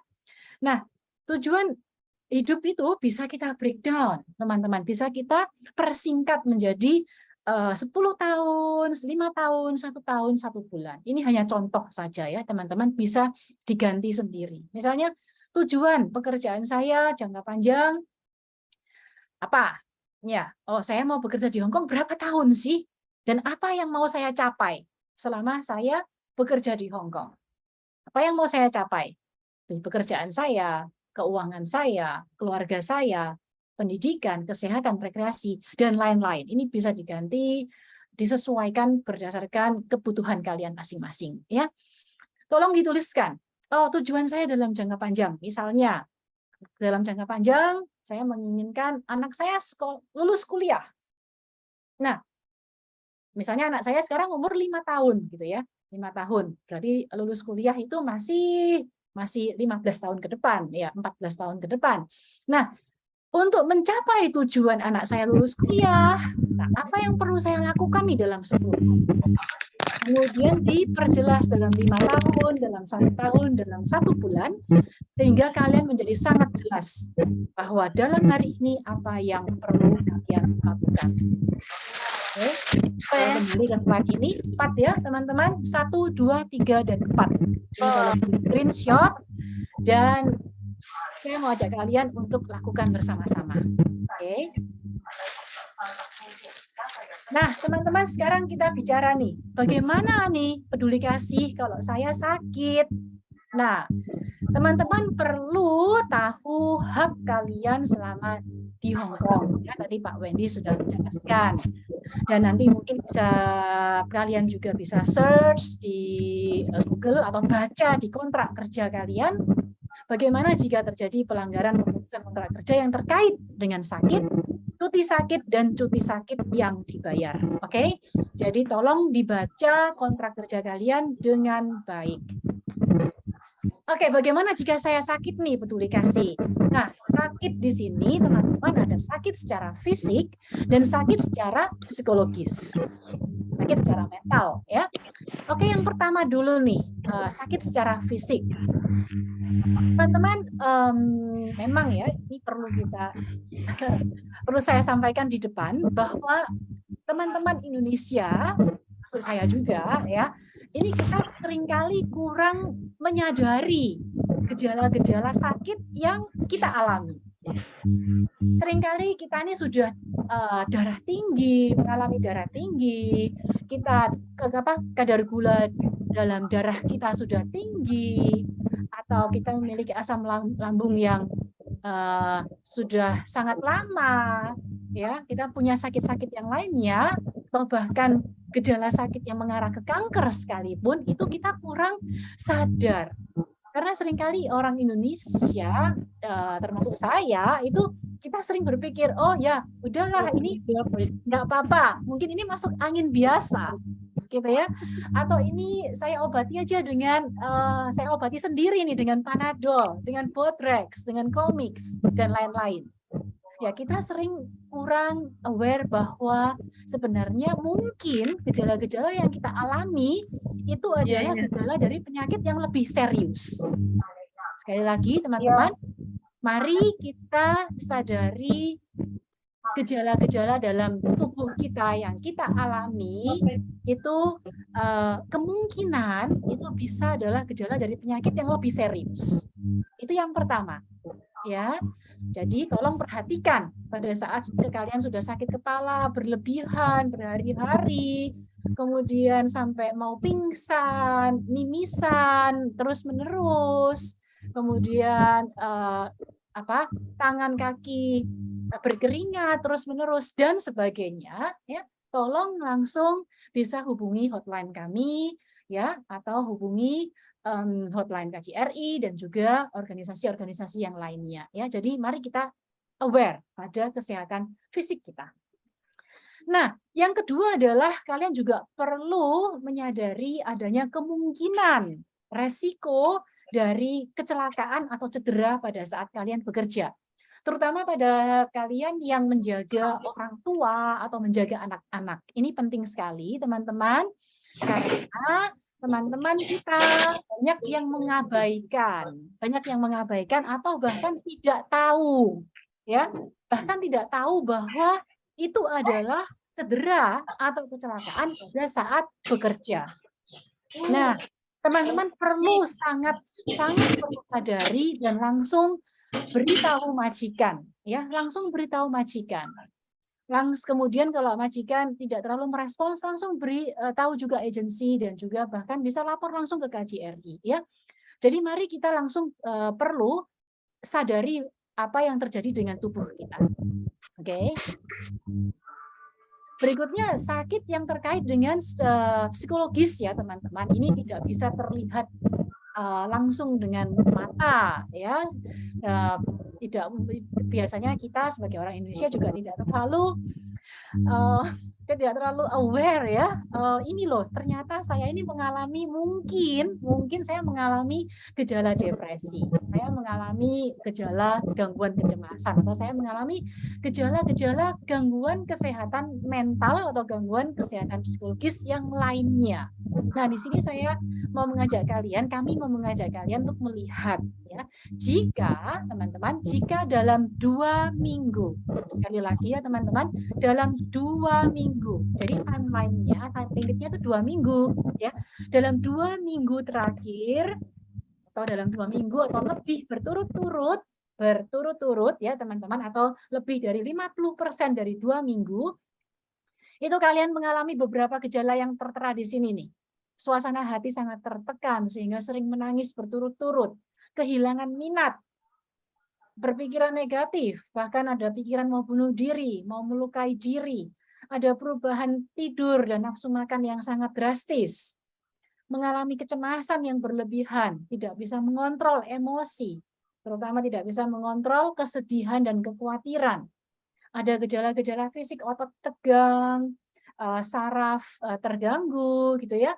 Kemudian tidak bisa tidur atau tidur berlebihan, tidak bisa fokus, bahkan kehilangan memori, ya.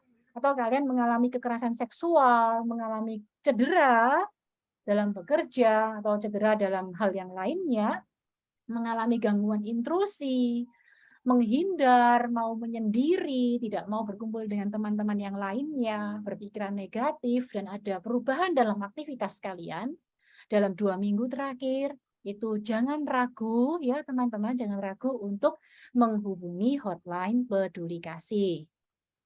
Nah, selain menghubungi hotline Peduli Kasih, sebenarnya sama ya dengan hotline KJRI, hotline kami bukan 24 jam. Jadi akan sulit jika kalian kirim WhatsApp atau bahkan telepon di dini hari, gitu ya, karena kami semua juga kemungkinan besar pada saat tidur, ya. Kalian bisa kirim WhatsApp, teks ke kami, ke hotline kami, dan kami akan jawab dalam waktu sesingkat mungkin. Oke, tetapi bagaimana nih kalau ternyata belum direspons pada saat saya sudah sangat-sangat membutuhkan nih bantuan, ya. Kalau saya sakit, saya mau kemana? Ya, teman-teman, di Hong Kong itu ada banyak rumah sakit di setiap distrik, ya, di setiap area. Jadi sangat penting bagi kalian untuk tahu di mana kalian bekerja, ya, alamat yang tertera di kontrak kerja kalian. Kalian mulai dari sekarang bisa nih search di Google, ya, baca di kontrak kerja. Oh, kontrak kerja saya Misalnya di Shadhin gitu ya, di Shadhin. Oke, dilihat, sekarang bisa lihat rumah sakit yang terdekat dengan saya itu di mana. Oke, mengapa teman-teman? Karena sekali lagi hotline peduli kasih dan juga hotline organisasi-organisasi yang lain kebanyakan bukan 24 jam ya, tetapi ada yang namanya ANE atau AED. Ini Accident and Emergency Department. Jadi Departemen Emergency di setiap rumah sakit terdekat yang ada di area kalian bekerja. Maka dari itu perlu kalian search di Google ya, atau nanti saya bisa tampilkan di sini di mana saja sih yang dekat dengan lokasi kalian. Oke. Nah, di sini juga selain rumah sakit ya teman-teman, di Hong Kong ini ada yang namanya klinik pemerintah ya. Klinik yang namanya General Outpatient Clinic. Ya, General Outpatient Clinic. Nah, ini ada di banyak area juga, teman-teman. Ada di banyak area juga. Saya nggak tahu apakah ini bisa terlihat, teman-teman. Apakah masih terlihat di PPT saya atau terlihat General Outpatient Clinic sekarang di monitor kalian? Apakah bisa terlihat, Bu Ayu, General Outpatient Clinic? Oke, seperti yang bisa kalian lihat di sini ya. Ini list di General Outpatient Clinic, klinik pemerintah yang ada di berbagai wilayah ya, teman-teman. Kalian nanti bisa klik di link yang sudah kami tuliskan di sini, klik saja nanti PPT-nya mudah-mudahan bisa kalian dapatkan ya, bisa di-share oleh KJRI. Nah, di link itu kalian klik dan di link setelah kalian klik kalian akan masuk ke ini beberapa alamat dari General Outpatient Clinic ya. Oke, General Outpatient Clinic itu bisa kita booking ya, kita bisa bertemu dengan dokter di General Outpatient Clinic dengan melakukan booking dulu. Dan booking ini sistemnya by phone, teman-teman ya, pakai telepon. Bisa di booking 24 jam. Oke. Memang kendalanya sekali lagi mungkin adalah di bahasa.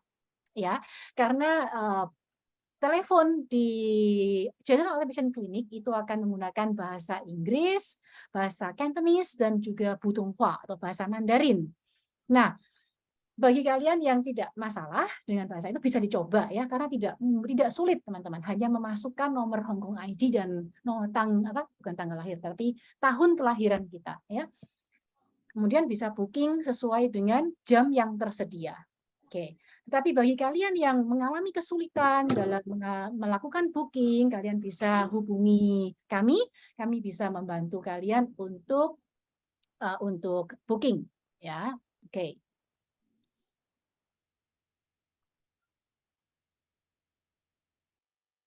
Booking. Nah, di Hong Kong mungkin kalau kalian, bukan mungkin, tapi pastinya nih ya, kalau kalian ke AED, jadi ke Emergency Department, kalau nanti dokter akan melakukan screening, sampai sejauh mana, se-urgent mana sih kalian ini harus ditanganin ya. Untuk yang sangat-sangat emergency atau sangat urgent pasti akan ditanganin langsung ya teman-teman. Tetapi untuk tingkat emergency yang belum sangat membahayakan keselamatan jiwa, itu biasanya akan perlu menunggu beberapa jam gitu ya di ruang emergency tersebut. Begitu pula di General Outpatient Clinic. Di klinik ini kalian tentu juga perlu menunggu sampai dengan jam booking yang bisa kalian dapatkan ya. Nah, ada teman-teman kita yang tidak bisa menunggu sampai di begitu lama gitu ya. Menunggu beberapa jam di AED, harus menunggu beberapa jam di klinik pemerintah, mereka ada beberapa yang tidak bisa menunggu terlalu lama, atau juga ada beberapa teman kita yang memerlukan surat rekomendasi atau referral letter ke rumah sakit atau ke dokter spesialis di rumah sakit umum atau di klinik privat. Nah, untuk teman-teman yang tidak bisa menunggu begitu lama atau untuk teman-teman yang membutuhkan surat rekomendasi ke rumah sakit, ke spesialis, dan ke konselor, ke psikoterapis, ke social worker atau pekerja sosial, ke psikolog, ke psikiater. Nah, teman-teman bisa menghubungi hotline Peduli Kasih, ya, dan kami nanti bisa menghubungkan kalian dengan dokter umum atau dokter spesialis di klinik privat yang yang ada di Hong Kong, yang terregister di Hong Kong, ya. Di Hong Kong ini kami bekerja sama dengan beberapa dokter dan bisa mendapatkan diskon yang khusus, ya teman-teman. Jadi bisa kalian hubungi hotline kami. Oke, berikut juga ada nomor emergency dan bantuan yang ada di Hong Kong. Ini bisa di screenshot dan nanti kalau kalian sudah mendapatkan PPT kami, kalian tinggal bisa klik di sini, klik di link ini ya, link daftar telepon emergency dan nomor telepon rumah sakit. Di sini, di link ini teman-teman, akan ada list rumah sakit. Ya, rumah sakit Prince Wales Hospital Sha Tin, itu nomor teleponnya berapa. Kowloon Hospital, nomor teleponnya berapa. Ya, lengkap ya teman-teman. Nah, kalau kalian mengalami krisis nih, krisis, telepon sudah jam 1 pagi, jam 3 pagi. Nah, di sini ada tersedia 24 jam hotline yang bisa menerima kalian, membantu kalian, ya. Pada saat kami mungkin jam 1, jam 3 kami tidur atau kami belum bisa langsung menghubungi kalian, ya. Tapi kalau kalian sudah butuh nih dalam masa-masa di mana kami tidak bisa atau belum bisa menghubungi kalian, kalian bisa langsung telepon ke nomor ini. 18281, ya. 18281. Oke. Atau teman-teman bisa masuk di website yang berikutnya ini, Integrated Community Center for Mental Wellness. Ya, ini satu layanan dari pemerintah Hong Kong terkait dengan kesehatan mental. Kalian bisa klik di link ini dan akan terhubungkan dengan Hong Kong Social Welfare, ya, Social Welfare Department, dan di situ kalian bisa registrasi dan akan bisa mendapatkan layanan kesehatan mental. Bisa terhubung dengan konselor, psikolog, ya, bisa mengikuti training-training yang diadakan oleh Social Welfare Department juga. Oke, silakan di screenshot dan nanti mudah-mudahan bisa dapat PPT ini ya. Ini juga bisa di screenshot emergency hotlines, nomor telepon 24 jam. Ya, nomor telepon 24 jam. Bagi kalian yang mengalami krisis dan membutuhkan nih, ya. Ada satu di sini yang ini perlu juga bisa di-sharekan juga ke teman-teman kalian yang tidak bisa atau belum bisa hadir pada pagi hari ini, ya. Ada hotline multilingual berbagai macam bahasa 24 jam dari The Samaritans Hong Kong. Ini terkait dengan tindakan preventif atas bunuh diri, ya. Jadi kalian yang mengalami kekalutan, bingung, ingin melukai diri, bahkan punya pikiran mau bunuh diri, tidak tahu mau bertemu dengan siapa, sudah kan biasanya pikiran-pikiran negatif itu munculnya pada saat sebelum kita tidur atau pada saat kita tidak bisa tidur ya teman-teman ya. Nah, itu silahkan welcome untuk telepon 24 jam layanan yang tertera di sini. Bisa di screenshot teman-teman. Oke, dan ini bisa di screenshot juga nomor hotline kami ya.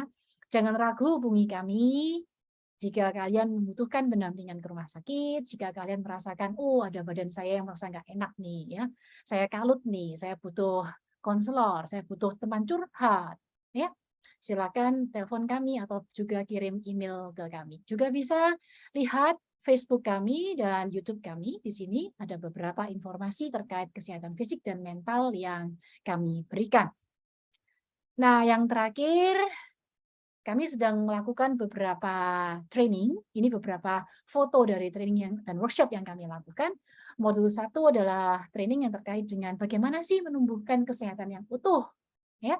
Modul kedua adalah modul intervensi dengan tujuan untuk membangun satu peer support, ya, saling membantu dari PMI dan untuk PMI yang ada di Hong Kong. Bagaimana kita bisa saling membantu, saling mendengarkan dan saling memberikan solusi, ya. Oke. Kemudian modul 3 adalah modul terapi. Ini hanya beberapa contoh yang kami lakukan, ya. Misalnya adalah meditasi kami lakukan setiap hari Minggu. Kadang-kadang absen, kadang-kadang tidak ada karena nanti akan kami umumkan ya, tetapi sering kali sedang kami lakukan di setiap hari Minggu. Oke, dan yang berikutnya adalah ini adalah fitness games, adalah sport terapi olahraga yang rutin kami lakukan bersama dengan pekerja migran Indonesia yang ada di Victoria Park ya. Mengapa di Victoria Park? Karena itu luas dan dekat dengan KJRI dan mudah terjangkau oleh banyak PMI. Dan berikutnya mungkin akan kami lakukan juga di taman-taman yang lainnya ya.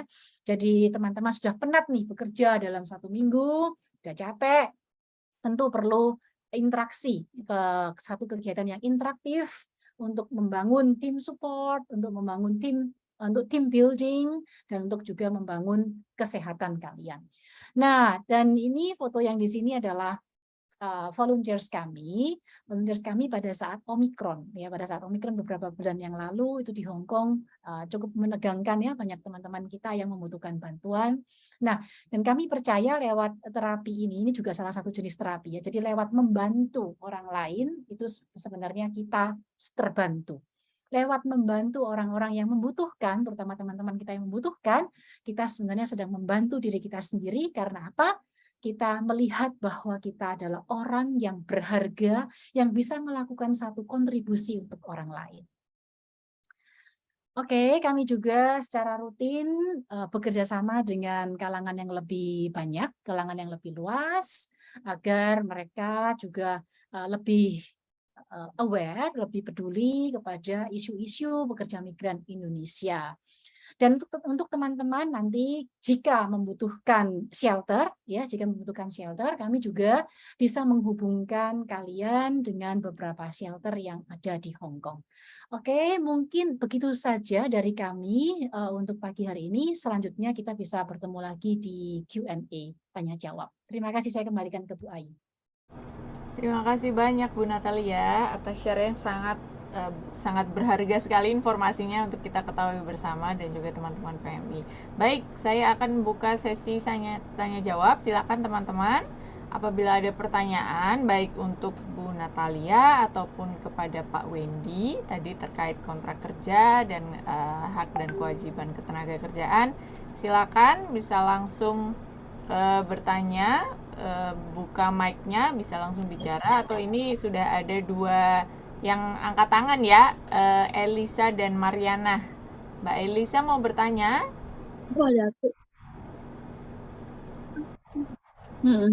Mbak Mariana mau bertanya? Nanya apa ya? Nanya apa aja boleh. Apa yang ada belum jelas misalkan.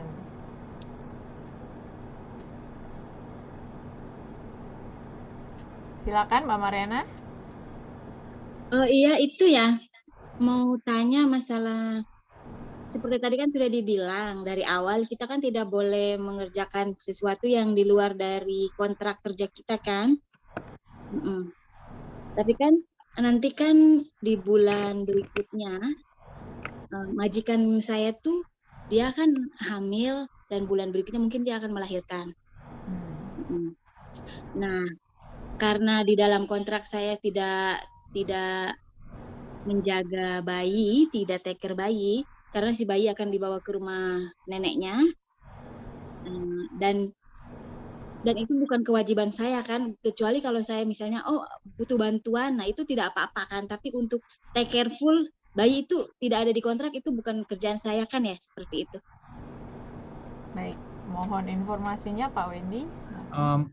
Ya Mbak, terima kasih. Mungkin bisa diskusikan lagi dengan majikan dan juga dengan agen, apakah ada penambahan pekerjaan menjaga bayi atau tidak. Karena kan di kontrak sekarang kan tidak ada ya dalam menjaga bayi kan.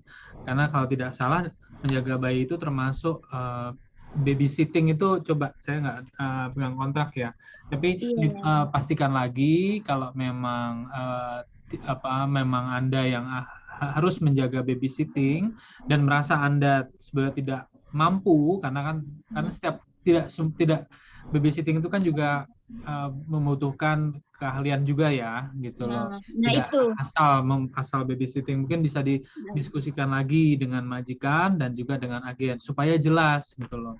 Apalagi tadi akan dibawa ke rumah nenek katanya kan, berarti kan mungkin yang merawat neneknya mungkin kan. Nah itu supaya clear gitu, supaya jelas gitu loh. Kalau hanya sekedar bantu, nah itu pun juga harus ditegaskan juga gitu loh. Seperti apa Jadi tidak ada bantunya. kesalahpahaman seperti itu ya. Iya, betul, Mbak. Baik. Sudah cukup, Mbak Mariana? Oke. Ya. Oke, Baik. terima kasih cukup. Selanjutnya, silakan teman-teman yang lain.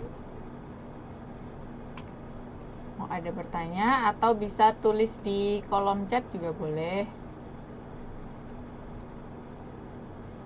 Silakan, bisa langsung dinyalakan mic-nya atau menulis di kolom chat.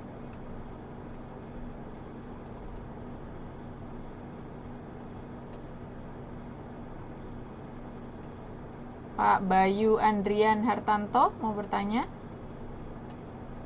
Tidak. Enggak, Baik. ditunggu Silakan yang majikan. lainnya.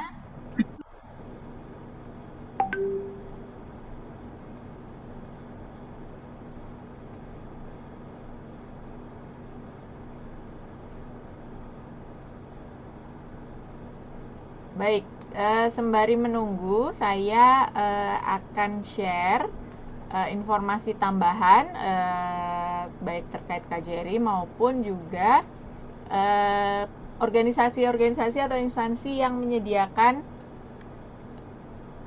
bantuan, layanan, pendampingan untuk teman-teman semua, juga kelas-kelas kursus dan juga pelatihan. Nanti teman-teman silakan di screenshot informasinya kalau misalkan ada teman-teman waktu di hari liburnya ingin mengisi dengan kegiatan-kegiatan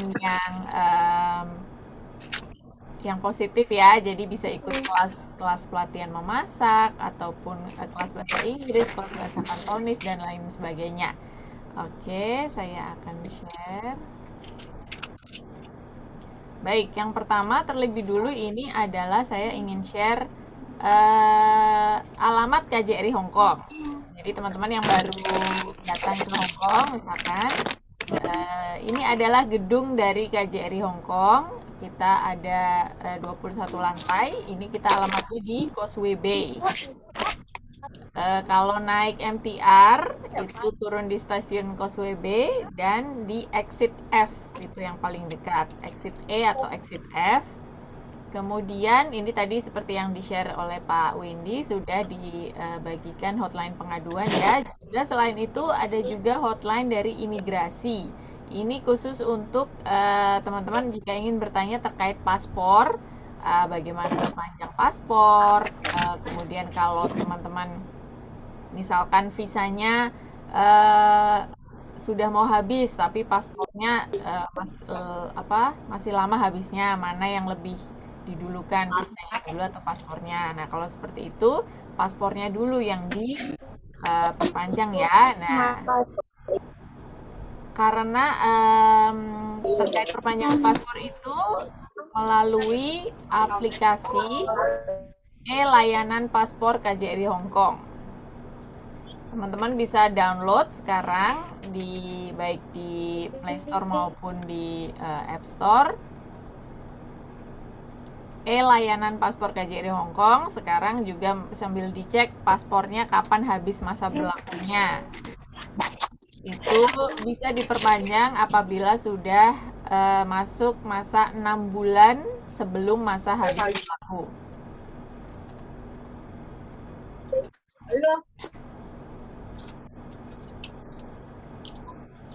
Mohon maaf Mbak Karisma, tolong di mute dulu ya mikrofonnya. Baik, terima kasih.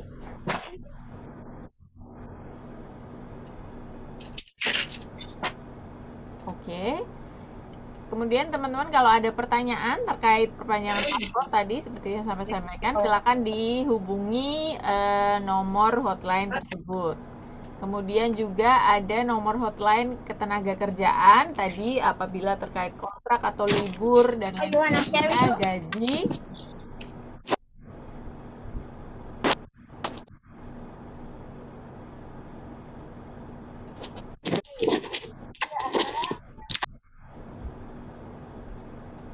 Ya, apabila ada pertanyaan silakan juga bisa disampaikan ke nomor tersebut. Lalu kemudian ada juga kita ingin teman-teman kita himbau untuk bisa follow sosial media KJRI Hong Kong. Kita ada Facebook, Instagram, dan juga YouTube.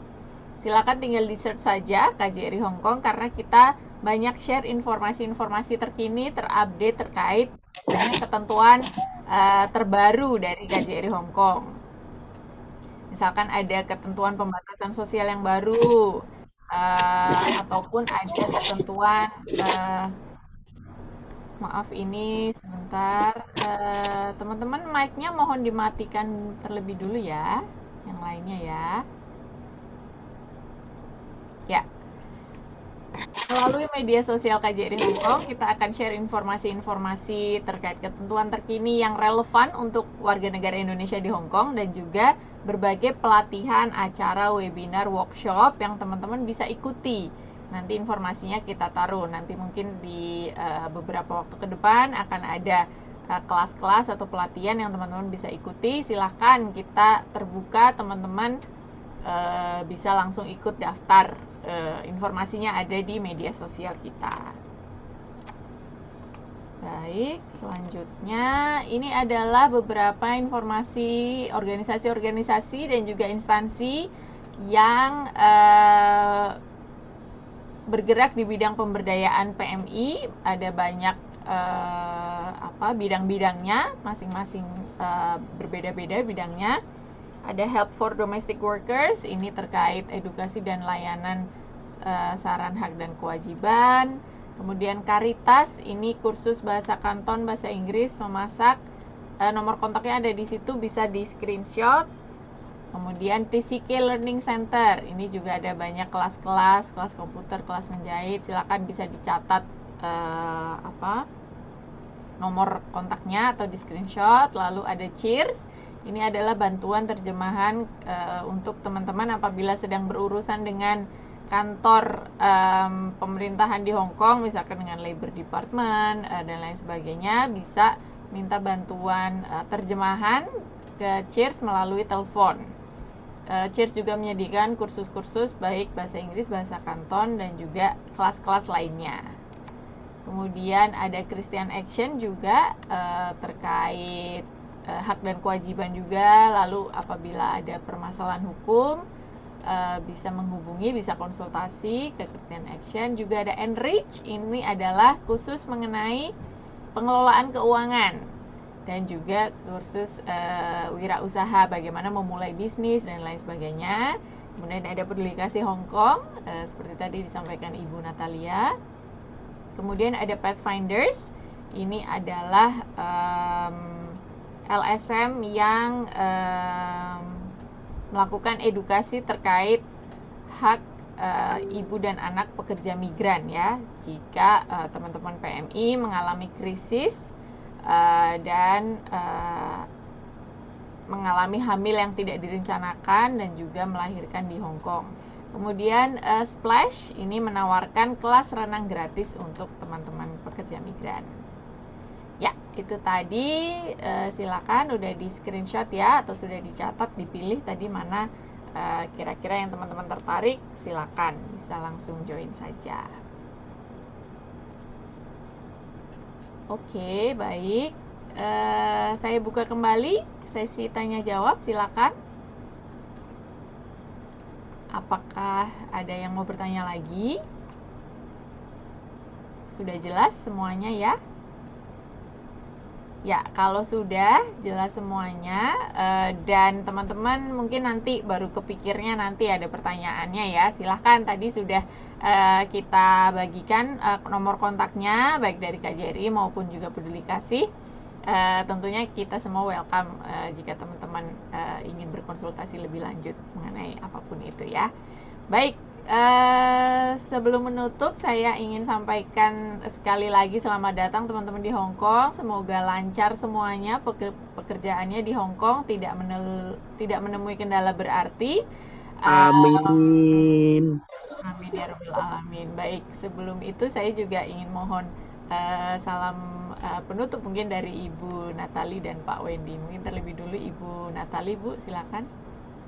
Ya, singkat saja, teman-teman, kalian berharga, jadi tolong jaga diri baik-baik, ya, jaga diri baik-baik itu termasuk jaga makan, olahraga teratur, jaga kesehatan, dan perhatikan tubuh kalian pada saat sakit, segera hubungi, segera komunikasikan dengan majikan, agensi, atau hubungi peduli kasih, ya. Jangan ragu untuk berkomunikasi dengan kami. Jangan ragu juga membangun komunikasi dengan keluarga kalian di Indonesia. Terima kasih Bu Natalia. Selanjutnya silakan Pak Wendy. Ya, terima kasih. Semoga sehat ya. Memang sekarang lagi cuacanya sangat panas, jadi harap jaga kesehatan. Jangan sampai dehidrasi karena panasnya berbeda dengan di Indonesia kalau kita rasakan. Jadi kalau misal liburan keluar pun juga perhatikan kesehatan. Jangan hanya demi libur keluar nanti malah jadi sakit. Gitu.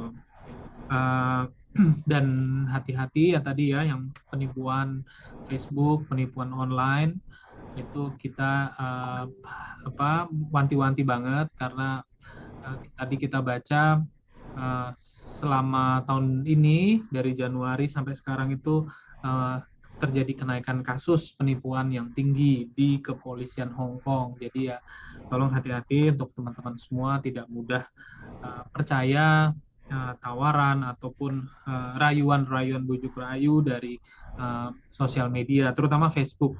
Itu hati-hati. Nah itu saja mungkin dari saya. Semoga sehat semuanya dan lancar dalam bekerja. Ya, terima kasih banyak Pak Wendy dan Bu Natali dan juga teman-teman semuanya. Terima kasih atas partisipasinya pada hari ini, sudah menyimak dari awal hingga akhir. Mudah-mudahan ke depan kita bisa ketemu langsung ya, tidak melalui Zoom seperti ini. Mudah-mudahan juga kondisi dan situasi semakin kondusif di Hong Kong. Jadi pertemuan-pertemuan langsung bisa kita adakan kembali.